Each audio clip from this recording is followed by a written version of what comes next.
and welcome to Josef's Model Railway and Toy Room.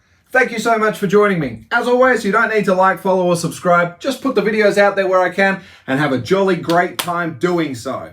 Due to copyright, I cannot use any of the Channel 9 Wide World of Sports footage from the Benson and Hedges World Class One Day series, but needless to say, that's in the back of my head. So, today's video, we're back to the Dad's Army loop, and it's time to talk cricket. 2 for 22. Richie Benaud, a absolutely cracking commentator that has passed away but will never be forgotten. Now, I'd like to think we're going to think of that voice a lot as we're going through this process, and let's have a little talk about what's going on. For those of you that don't know, Dad's Army is a British sitcom TV series that is exceptionally funny with so many great characters and so many great episodes. My family are both German and English. And just like Faulty Tower said, we don't talk about the war. But in all seriousness though, the TV show is all in jest. It's light-humoured British comedy at its finest. And what's just so fantastic is there is an episode in there where they have a wonderful game of cricket. And I thought, what a better scenario to try and create than basically what was going on in that episode. A small countryside cricket club and some players on there. And if we can maybe just add a bit of detail, maybe Jack Jones, the butcher's van in the background or something, just to give it that bit of personalization, wonderful. Because otherwise, it's just a basically boring loop that we have here. So my inspiration, aside from Dad's Army, was obviously, if you've got this particular Peco catalogue, and I believe there's a newer one out since then, but if you recognize this particular cover, and we'll come in nice and close here, because on the back page is a particular scene that shows a cricket pitch with a train running on an embankment behind, which is basically exactly what we are up to here. So according to this box marked Peco Cricket Scene New 2020, means that a few years ago, I obviously got to work and bought the bits I needed, including the rollers and sight screen. We've got our players here and the building that we need all ready to go. Cricket Pavilion, actually. So we've had them for a while, so it's about time we're going to get started with creating this scene. As you've seen, we've corrected this track work up and we're basically ready now to get our sculptor mold in and slope it down. But we need to get this cricket pitch sorted out. So what are we going to do about this? Well, as we've always discussed, we'll finish off the landscaping maybe with this or that. We're going to have a little bit of an opening using these where we're going to store our rollers and paraphernalia to maintain the ground. Well, we need to work on this cricket pitch. And as I understand, if you're doing a 00 scale cricket pitch, the most important thing is the actual pitch itself, which needs to be 10.5 inches. So we take Mr. Trusty Steel Ruler and we have a look what 10.5 inches looks like. And in this case, it's just under it, but basically the size of our trapdoor would be the pitch. So let's just say we cut this in half and we stuck it here, we'd have a wonderful cricket pitch. Sounds fantastic. Now, for the sake of where we're up to at the moment, these are the dropper wires, which are going to be terminated inside here into a junction and fed out. So let's just pretend for the minute they're not there. And then with our trapdoor down, we've got quite a smooth, flat surface. If we get the level down, everything looks good. But this cricket pitch really, really needs to be on the right level. So here is the plan of attack. We're going to visit our friends, the Italians, and see what they can come up with for us. Mamma mia, have a look at this. Have you ever seen a pizza tray this big before? Well, let me tell you about this. I borrowed my daughter's hula hoop, which is 70 centimeters, put it down on here and said we could make it a bit bigger, 75 centimeters. Went to my local sheet metal fabrication place, told them I need a piece of metal, aluminium, galvanized, whatever you've got on the cheap, and I just need to cut a circle at about 75 centimeters, to which of course they said, what's the project for? When I explained, I got a little bit of a chuckle and they said it'll be ready tomorrow. And that's exactly what I need. I don't need someone trying to crush my dream saying, are you serious? I just want someone who's like, all right, we'll make it for you. You pay the money, we'll make it. Here we are. So this is going to be the foundation with a couple of surprises. I suppose the first thing is, once we exactly get it into the exact right place, what we're going to do is we're going to splodge a bit of glue down into the middle of the trapdoor and lay it down. For the exact reason that if we ever do need to access it, we're going to be able to just lift the exact cricket pitch up itself in one hit, lift it up, and our trapdoor will come with us. The great thing about that is when it comes to time to put it back and make sure it's in the right spot, of course it'll act as a guide and drop down exactly where required. It'll also give us the most perfect level surface required. Then we're going to take some spring grass from Woodland Scenics and we're going to roll this out in one hit. And then as we come back to the original picture, as you can see here, that looks exactly right for the pitch. And the rest of the outer ground is a slightly different shade of green, which we're going to tidy up with a bit of flocking or other grass just to give it the appearance that's required. So that's our plan of attack for the moment and where we need to get stuck into it. So let's get some glue out, get some measurements out, and get stuck into this project.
Doesn't get much better than working on the cricket while we watch the cricket.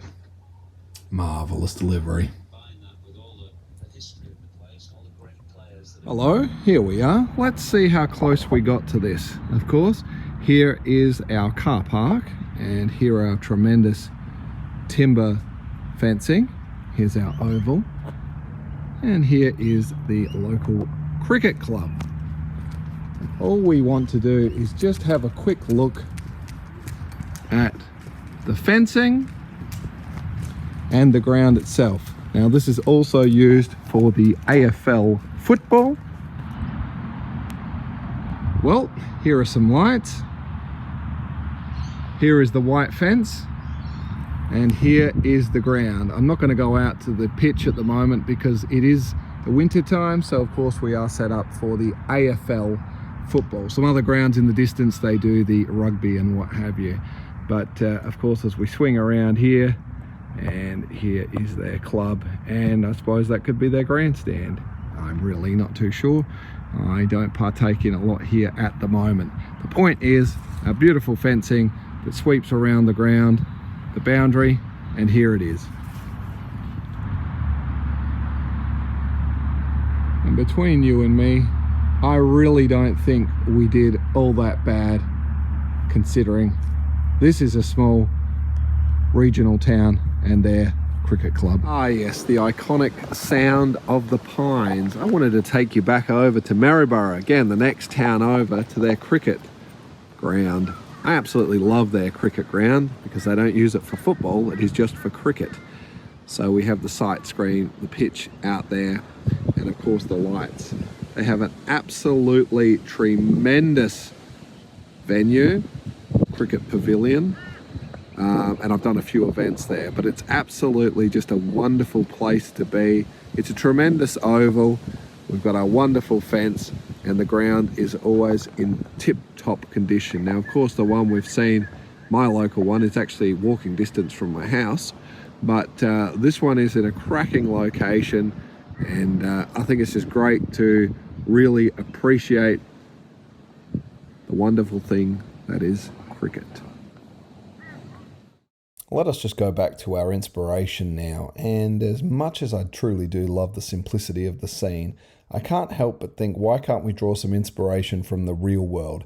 I'm talking about the way they mark and mow the lawn or roll the grass, so to speak. It doesn't have to be as spectacular as the MCG or Lords. Even this happy chap here seems to be getting it right. So I thought maybe we could do something similar with the buffalo check pattern, in which case I basically dusted a few different lines of the grass to decide the plan of attack and what we were going to do to create the pitch and the roll with the different 2mm Woodland Scenics static grasses. Well, you can see what we've gotten up to here. Here is our standard Woodland Scenic spring grass. And here's where we've done a few things. Now what I've done here is, again, here's the original grass here, this thin strip. And here's basically the cricket pitch I'm going to try and achieve using a few bits of key chalk and powder. But what we've got here is, clearly we have here the light green, medium green, and the dark green. And then this is a blend of the light and medium. And as I'm concerned, I think we're going to go with these two for the rolling effect. And this sort of is the inner circle of the oval. So let's have a look and see what else we can do at the moment. Yes, overall, I think this did come out quite well. Now, I did go with the buffalo check, which means I ended up with 3 shades of grass. And as you can notice, it can get a little bit patchy in some areas because I ran out of the 2mm light grass. But somehow, I think the definition creates a slightly more realistic look, since a country club's going to have a few bindies and weeds and all sorts of other things in their grass. And you can see it looks a little patchy here, but I think it's just a little more realistic overall. So just one of those wonderful things. Now, this rail crossing in the background, as you can see by these pictures, is how I've drawn my inspiration.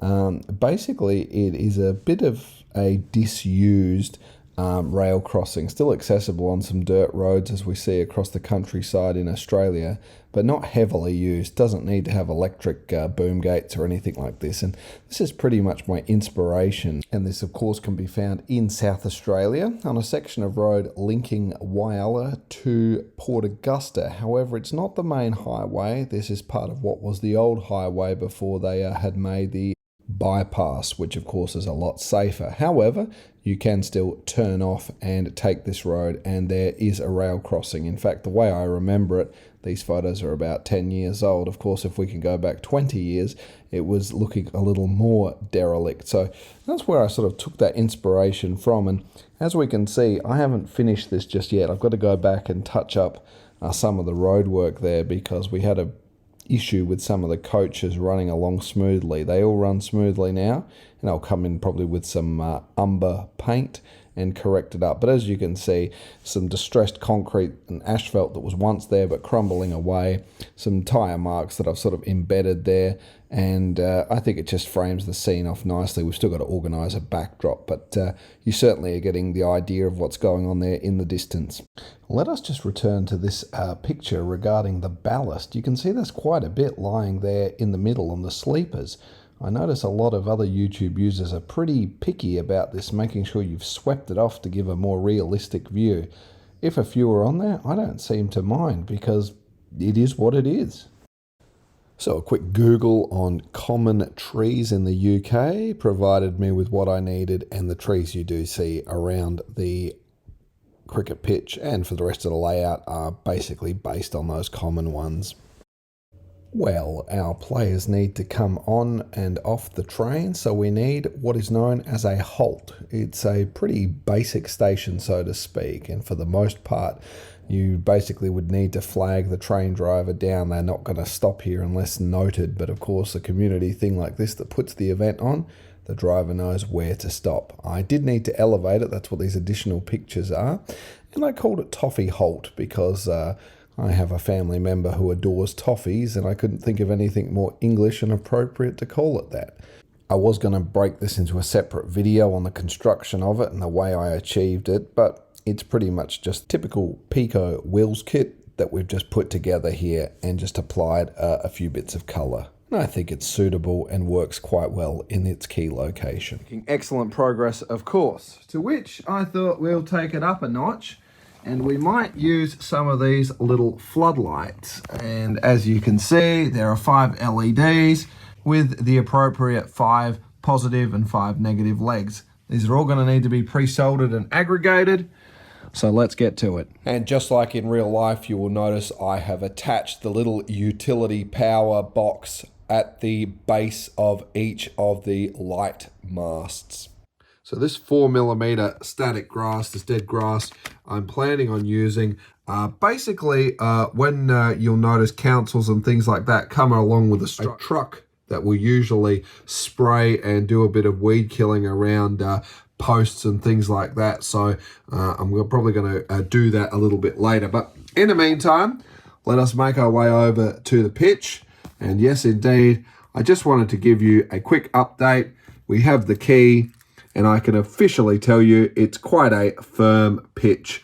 There's a little bit of play in it, which will certainly suit the fast bowlers as they make their approach. And I think we'll see there's a little bit of definition here. We dusted over, and that should allow us to see a little bit of turn in the pitch as we carry on. The thing I just want to point out here is while I look at the pitch here, it's quite a sort of a sandy, darker yellow, like a sandstone. But I notice as I look through the camera, it comes through a lot lighter. So I'm not sure how this is all going to look for everyone. I won't bore you regarding the electrics at the moment because you know we're going to be discussing that in future videos. But as you can see, just the Woodland Scenics power pack that I've just temporarily done. And what we do have though is we have hard wired a pair of these light hubs at the moment, obviously for our floodlights, and this is for the street lights and our cricket pavilion. We're going to go through this a bit later, but just really briefly, if we slide underneath, it's quite straightforward. Again, our distribution points will be screwed up in the right place. But as you can see, it's very, very understandable what we have to do here. There's our key track feed that still needs to be moved, and we're going to go through that. But you can see what we've done. And I'm really quite a big fan of these particular style of clips for securing everything. The reason why I like them is I can easily slide the wires in and or out without actually having to remove it. And or if I need to quickly take a group, as seen here, I can easily just clump them together as required and then wrap a clip on. Now let's be fair, these little D clips here, you can buy a box of these for about $4 or $5. And you've got all your different sizes accordingly for what you need. Even if it's a big one, it's never a big thing because you can always look to the future, so to speak. I'm also just using a series of these screws at the moment to put them in. I really find this combination works the best. And if I need to change something or change my mind, there's no harm done. Again, it's a lot quicker for me to bore the key holes that I need in for these feeds. Most of the holes are pre-done, but I do like the hex fittings. It's just a little more quicker. And of course, the impact driver is much lighter and easier to maneuver in tight areas. Right, now just a few quick finishing touches as the players make their way onto the field, along with our tremendous umpires. Well, girls and boys, ladies and gentlemen, 2 years in the planning and more than 6 months in the making, but may I now present to you my Dad's Army inspired cricket oval. Oh, what a ripper! And gone. That light roller would have about as much of an effect as a couple of koala bears doing the pas de deux. 2 for 22, New Zealand. It's 2 for 222. Well, something has got Greg Dyer, and I'd say it's probably the ball. Well, that was a great piece of fielding by Kim Hughes, but what a sadness for Graham Gooch and for Mrs. Gooch and for any Gooch fans who may be around. It's not the way to cast the plastic bag. Always dangerous doing anything into the wind. Have you got those 2 non-fat ones you were talking about in the barnyard? Striking rather a painful blow in the groin area. Now, what would people from Mars think if they were to land here and see that happening on your television screen? A lot of slip, slap, slop going on out there today. Aussie, Aussie, Aussie. Oi, oi, oi. So it's been a marvellous game here. You ever get used to knowing which way to brush your hair? His heel's as grey as I am. A lot of people above us and around us that we can't see. You wouldn't think you could have such a small commentary box in such a big stand. That was a flat, battered smash. Well, that streaker, we don't know at the moment if it's a boy or a girl streaker. It's a boy. A boy. It's a boy, Rich. Well, he could have done some injury to Andrew Simons there because he seemed to run straight at him and all of a sudden he was on his back. And that bit of timber with the bazooka in it, it's just an innocent little kookaburra on it. Come on, lads, come on! But it is a beauty. What a beauty. What a catch.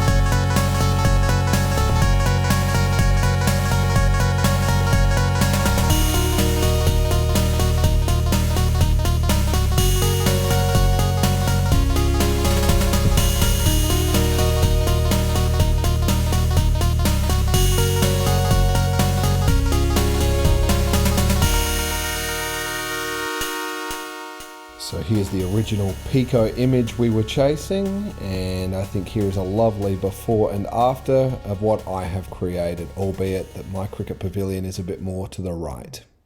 Girls and boys, ladies and gentlemen, thank you so much. We've finally made it, and here we are. It's a wonderful feeling, and while I'm let down by a little bit of a cold at the moment that you can tell in the change in pitch in my voice, we have reached the end. So let's just make a few mentions. First of all, I'd like to thank my father who let me borrow one of his locomotives. Now, you may not know it to look at me, but I don't have a big collection of trains and rolling stock. In fact, the ones that I own are what I like to see. So when we talk about the fiddle yard that has the ability to store some 4 to 6 rakes of coaches and consists, that's about all I'm really going to have. I don't have a lot at the end of the day.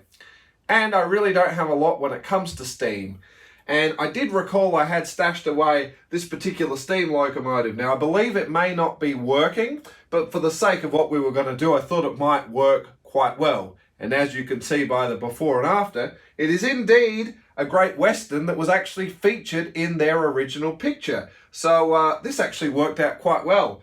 I thought we should use some weathered wagons, to which, once again, I'm surprised that I actually had some. So thanks again to him for letting me just use this locomotive for the demonstration. Now, of course, the backdrop. This is by all means not permanent. I just picked up a few sheets of card here and slotted them behind. But I think, as you can see, just in some of those photos, even the most simplest of backdrops makes a massive difference. And we're going to come back to do backdrops as we go along. But the more and more I'm thinking about it, where I was going to be doing some 3D digital printed type of artwork, I may just go back to the simple colors of blue, light green, dark green to give that kind of simplistic backdrop. But we'll play more with that later on. And as you can see here, quite well. Of course, this last corner over here, we're going to probably build up with a series of trees and a hill or a mountain or something like that. Of course, we still need to have additional people on the benches watching our game of cricket, and that's kind of one of the later things that'll happen on the entire build, is you'll see the layout populated with more and more people as required. For those of you with a keen eye, you may well have noticed that as our players step off onto Toffee Halt and make their way over to the cricket club, you will notice at the back of the club we have a couple of lemon trees, because what we need is to stay hydrated and our wonderful club can enjoy in some refreshing lemonade. Albeit we may well add a water tank as well onto the side. These are those little touch-ups that we'll do in time to complete the scene as necessary. Of course, we want all of our members and players to be well looked after. So apart from drinking their lemonade, should it be a rather cold day or indeed a stinking hot day in the summer sun, they can retreat, because of course we did install ducted air conditioning into the cricket pavilion. And indeed, I am a firm believer in installing HVAC units onto their own separate slab that is isolated away from a house to minimise any vibration. No matter if it's a big unit or a small unit. I think that's probably just the hi-fi in me coming out, but complete isolation is always a key thing. Of course, even when some things can't be perfect, for example this one, on the day the concrete was poured, someone came to pick up a fence. I was distracted for an hour, and as a result, the concrete didn't get a nice finish to it. But it is solid and in, and that's the point. So even on a unit that's just doing my shed, you can see isolation. We visit the north-facing side of the house, and once again, another one that is sitting on its own thing. I'll give you a quick wave. Howdy doody. And most importantly, let's just have a quick look at these pictures that I don't quite know what the heck they think when they install it. It should be illegal on these little plastic waffle pods. But this is the world we're in. Do it right, do it properly, or something to that effect is my belief. When it's time to come together and enjoy what is one of the wonderful gifts that we have on this planet, which is of course the beloved Ashes series between Australia and England. Of course, we do have a TV antenna on our cricket pavilion that they can tune in and indulge. So that really does conclude where we're up to at the moment. We're going to keep pressing on now over to the signal box, which we've talked about briefly, but we're going to go into the making of what that was, and we're going to get that scene happening. We're now going to push into the sort of forestry section, if you like, making our way down to our coastal boat ramp area. And that's going to take a bit of time, but we'll make some progress. We'll see the trains running around soon enough. Again, that more comes back to the signals and signal gantries that need to be installed, so we won't get too carried away until we see them just yet. Got videos still to come up regarding matchboxes, some different toys. We're going to be talking about paints. We've got wiring. We've got a whole bunch of things that'll keep us entertained at the moment. So there may not be anything key with the landscaping for a little time yet, but don't despair. This has been well worth the wait, and the rest will be accordingly just as good, I hope. So as always, I couldn't have done it without my daughter's inspiration with her hula hoop. I couldn't have done it without the assistance of my wife to create how we created our center oval, how we've created our line markings and all the rest. So thank them all, and thank you so much for being patient in what has been a rather epic video, but with tremendous results. So until the next one, as always, stay safe.